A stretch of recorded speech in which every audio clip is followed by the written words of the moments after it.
प्रभो धवळेश्वराय नमो नमः। दीपं यदि परं ब्रह्म दीपं यदि जनार्दनः दीपहरतु मे पाप प्रातः दीप नमस्तुते।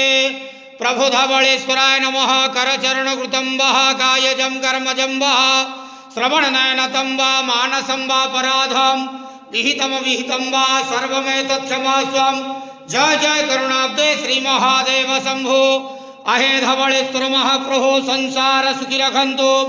आज पवित्र मार्गशीर मासर शुभ सोमवार रे समस्त श्रद्धालु भक्त मानक आशीर्वाद करंतु, मनस्कामना पूर्ण करंतु, कर्म क्षेत्र उन्नति करंतु, ग्रहरिष्ट मान खंडन करंतु, जगतर मंगल करंतु, विश्वर कल्याण करंतु, आपणकर नाम विख्यात करंतु, सब करडाक श्रवण करंतु। बाबा धवळेश्वराय नमो नमः। संसार सुखी रखंतु, आनंद के वार हरि बोलो।